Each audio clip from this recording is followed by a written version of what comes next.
미래의 나를 위협하는 요인 7가지. 미래에 대한 희망이 없다면 현재는 의미를 잃는다. 빅터 프랭클은 죽음의 수용소에서에 이렇게 적었다.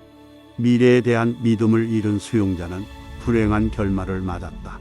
믿음을 상실하면서 그들은 정신적인 힘도 잃고 말았다.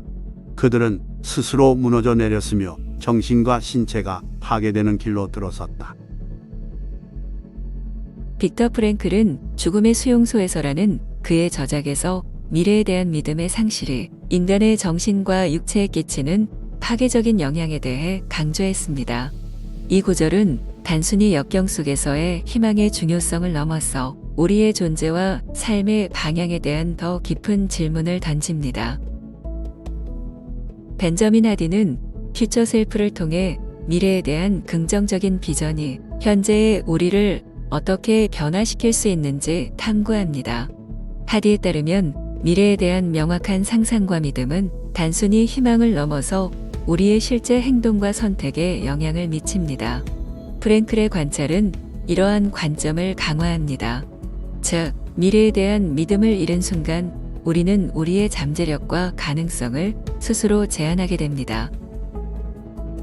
하디와 프랭클 모두 미래에 대한 긍정적인 비전이 개인의 정신적, 심리적 건강에 핵심적인 역할을 한다고 강조합니다. 우리가 미래를 어떻게 상상하느냐에 따라 현재의 삶이 결정되며 이는 우리가 직면한 어려움을 극복하고 더 나은 삶을 향해 나아가는데 필수적인 동력이 됩니다. 이러한 관점에서 볼 때 우리의 미래에 대한 믿음은 단순한 낙관주의가 아닌 삶의 근본적인 태도와 선택에 대한 근거가 됩니다. 미래를 향한 믿음은 우리가 현재를 어떻게 살아가는지, 어떤 결정을 내리는지에 영향을 미치며 이는 결국 우리의 삶의 질과 방향을 결정짓는 중요한 요소가 됩니다.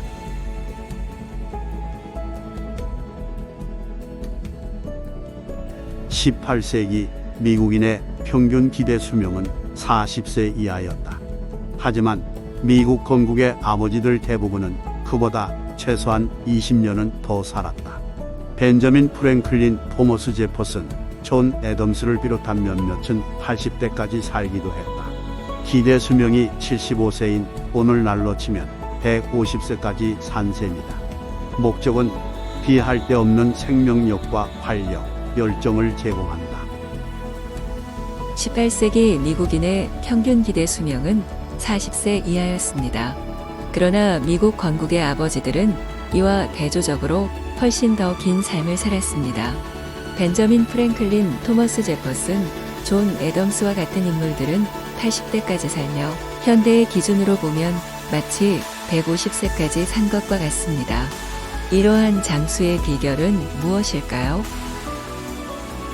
벤저민 하디 박사는 이러한 현상을 목적과 열정의 관점에서 해석합니다. 하디는 목적이 단순히 삶의 방향을 제시하는 것 이상의 역할을 한다고 말합니다.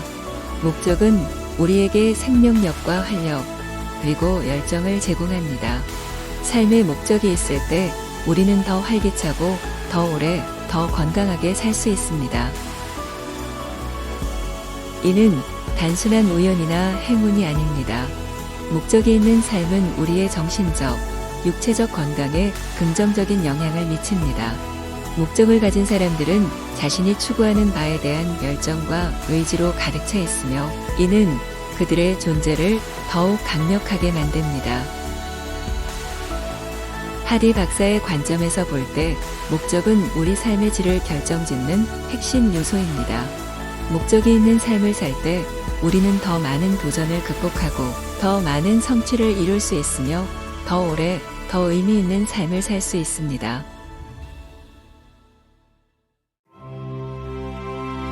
마음 명상은 좋은 책 인생 멘토 명상음악 학원 명상 시리즈를 연재하고 있습니다.